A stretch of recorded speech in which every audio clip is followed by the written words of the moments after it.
If you want to hide an in-joke inside your video game, then an Easter egg is just the thing.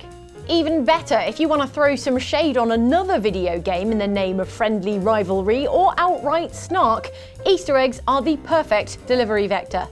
Don't believe us? Well, why not have a watch of these shady Easter eggs that were sly in-jokes? Beware some minor spoilers for the following games, but they are really minor, so don't worry about it. Come on. Nice view. Men. No, I was talking about the mountains. Really. Quick, what's your favourite colour?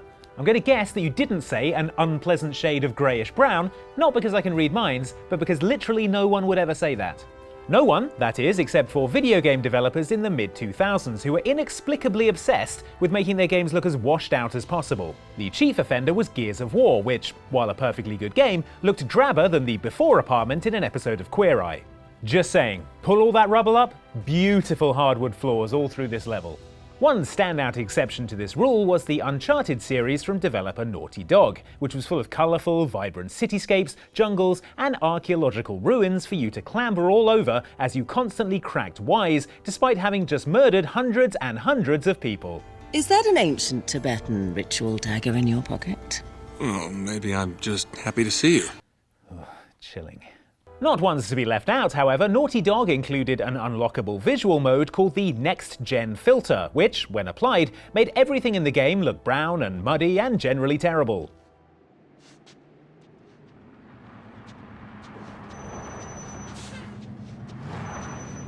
Who hasn't checked in? The last truck never arrived.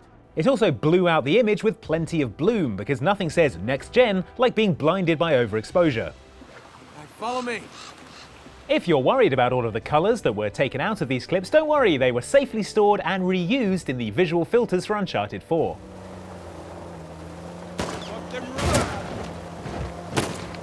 Now that's Next Gen. Not much time, people. Get those bags secured before the cops take them. The boat pickup is coming. Hey! Watch where you're shooting. Call of Duty historians will remember the year 2013 as the year that gave us Call of Duty Ghosts, the Call of Duty that was set far enough in the future that you've got a remote-controlled dog. Nice. Anywho, upon first revealing Call of Duty Ghosts, the developers, Infinity Ward, were really proud of the technology they'd stuffed into their new game, so they told us all about it. We've added fluid dynamics, interactive smoke, and also added an AI system to it. So we have fish move out of the way when you get close to them. A new AI system so that fish move out of the way when you get close to them. As you might recall or possibly can imagine, the internet gave Call of Duty Ghosts a good-natured ribbing about this unasked-for innovation. Keep away from open water. We're not the only hunters out here. You know why fish are so smart? Don't you do it! Because Stop her! fish are always in schools. Boo! Boo! And they're not to be left out of the fun first-person heist simulator Payday 2 named one of its achievements Fish AI, in a reference to the Call of Duty Ghosts techno-brag that was less of a subtle nod and more of a vigorous headbang.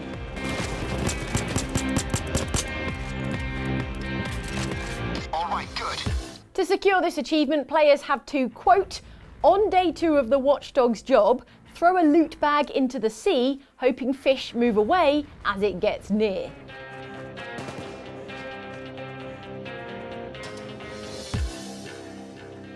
Yes, the player has to chuck some of their precious loot into the briny deep, in the hope firstly that the fish down there will use their fish smarts to avoid being clobbered by a duffel bag of cocaine, and secondly, that the rest of the heist crew will not shoot them in the spine for ruining the drugs.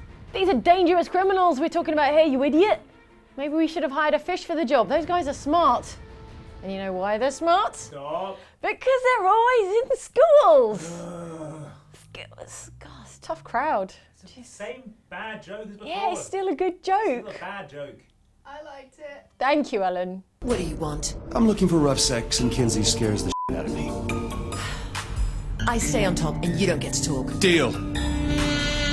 Saints Row might have started off as a GTA ripoff, but by the events of the 4th instalment in the series, plenty of other games found themselves in Saints Row's satirical crosshairs. As a cheeky parody of Mass Effect's Space Lothario Commander Shepard, the player character in Saints Row 4 is also seemingly irresistible to 99% of sentient life in the galaxy, including what I can only assume is the ship's Roomba. Don't worry, I'm fully equipped to pleasure. And with the Saints stuck on a spaceship for the majority of the game and facing almost certain death, they kill time in the exact same way as the crew of the Normandy, by knocking moon boots. But seeing you now has made me realize how much I need you. So if you ever fancied your chances with any of the cast of Saints Row, then the love scene of your dreams is only a button press away. Hey Kinsey, you wanna Let's go.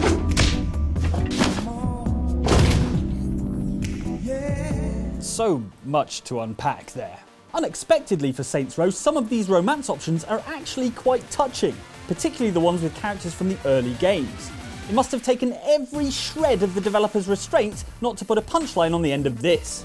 It always drove me crazy that you had exes in every city and were willing to go on a dating show, but not once did you ever give me a shot. You never asked for one. I'm asking now. Then let's make up for lost time. That's what she said! Sorry, I'm bad at talking feelings. And when it comes to seduction, none of the iconic Saints Row characters are off the table. Or the bed. Or the whatever. Wanna add casual sex to that list? I normally don't swing that way, so f*** it, I'm down.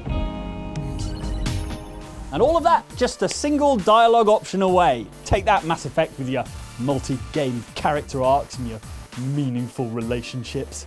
They're rushing you. Check out your mini-map. Mike, you should do better. Just have some patience. That's how you play Destiny right there. In many ways, water is the perfect drink. It's cheap, hydrating, and also you can see enemies attacking you through it. Hey, Jane, is that coffee you asked for? Nice try, Andy. The one critical deficiency of water, however, is how it doesn't come with any downloadable content. That's where energy drink Red Bull comes charging to the rescue, with its promotion that in 2015 gave Destiny DLC to people who submitted the code found on special Destiny Edition cans of the Gamer's Go-Go juice.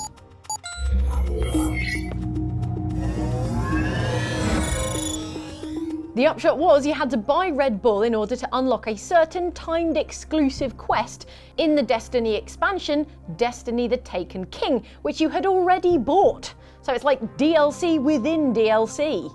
And that is a worse deal than the Louisiana Purchase. What's that? I didn't write that. Andy, did you do... Yeah, you see, the Louisiana Purchase was actually a historically bad deal for France. They sold around about 800,000 square miles of Wait, no, that's USA history. Stop trying to make me learn stuff.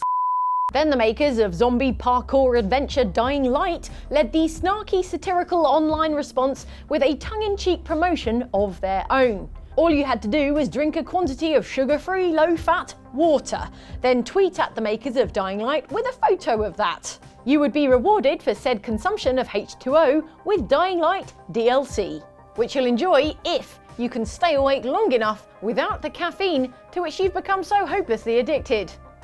Oh, speaking of which, can I get a coffee over here? Not falling for that again. Oh yeah.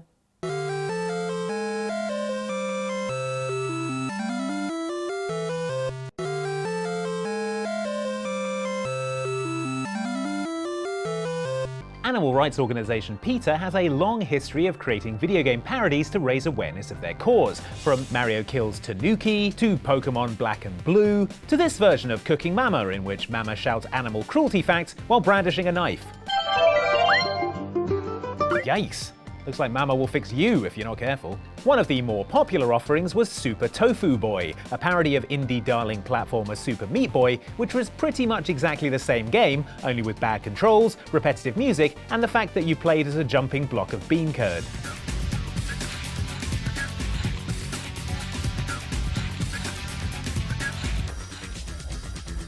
Super Meat Boy's developers didn't see the funny side, however, and clapped back with an Easter egg for the PC version of their game, where entering a code on the character select screen gave you the option to select Tofu Boy as a playable character. But you might want to think hard before you do, because Tofu Boy is bad. On account of what the game describes as a major iron deficiency, Super Tofu Boy can't run and can barely jump, which, in a game that requires you to run and jump a lot, is a considerable impediment. In fact, you might find yourself struggling to complete any of the game's levels with Tofu Boy, starting with the very first one,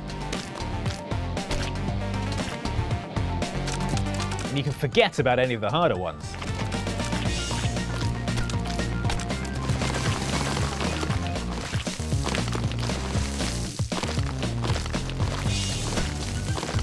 Ha! Take that, you dumb tofu. You couldn't complete that level with Meat Boy, either.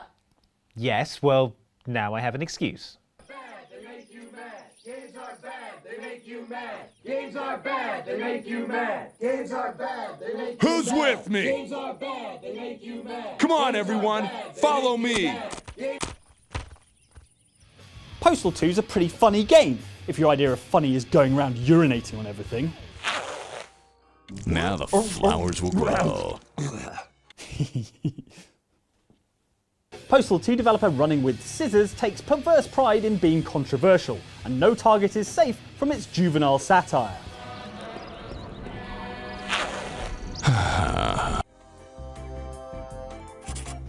Next. That doesn't count as satire. Looks like the Chad is still hanging on that one, but I'm sure they'll count it. Okay, that is somewhat satirical, if a little the 2000 presidential election. With such a scattergun approach to the targets of its humour, when Running with Scissors fell out with Postal 2 publisher Whiptail Interactive, they turned their powers of parody on that situation in their Postal 2 expansion pack, Apocalypse Weekend. In the game, Whiptail was rebranded Bullfish Entertainment, and their real-life CEO, Fred Heslop, became Fraud Hogslop, which, I mean, sick burn. Hey, Vince sent me to pick up the Gold Master. Gold what? Hey man, there's no Gold Master here. There's not a Gold Master within 100 miles. Vince is just crazy and insane. I never got any Gold Master, and I'm definitely not running off copies, eh? Who said I was running off copies? Some damn liar. Your job in-game was to go and steal the finished version of the code from Postal 2 from his desk in an opulent office, while he attempted to deter you with his rocket launcher. That stuff really Wow, we are really working through some issues here, aren't we, Running with Scissors? You know, therapy is probably cheaper than full-blown video game development. Slightly cheaper. Putting your private disputes with your publisher into your video game for your audience to play isn't so much airing your dirty laundry as loading it all into a cannon and firing it into the sky. It's also more inside baseball than the rubber core inside an actual baseball. You see that node beyond the village? Weren't a thing there for centuries. Till one day we awoke, bam! There were a tower atop it. Then all of a sudden lightning started pounding down. As if the Noggle Fair itself was sailing in. Hasn't stopped to this day. The Witcher video games differ from the books they're based on in a number of ways, from the relationship between Ciri and Yennefer, to the fact that author Andrzej Sapkowski never sent Geralt on an adventure that was a thinly veiled dig at overbearing digital rights management. You know, little things like that. Your beard. Why did you decide to grow it out? Don't really know. Must say it suits you. And Geralt hated facial hair in the books. The forums are going to hear about this.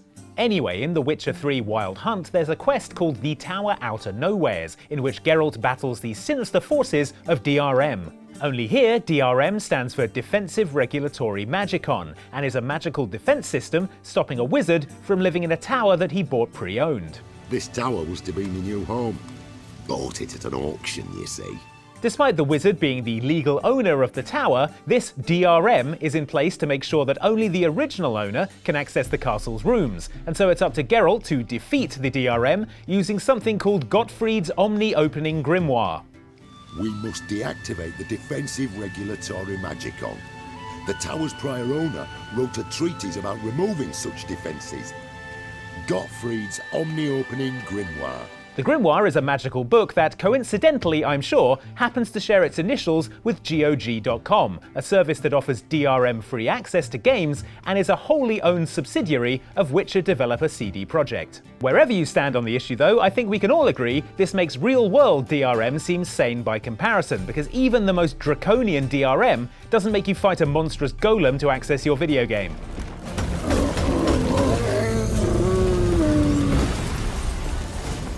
Also, after defeating the DRM, the tower disappears entirely and dumps Geralt in a river.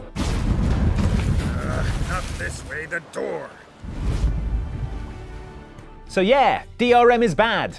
Or possibly good as it keeps you out of the river? I don't know, it's the Middle Ages or something. Anyway, look forward to a quest in the next Witcher game where you have to fight a dragon called loot boxes or something.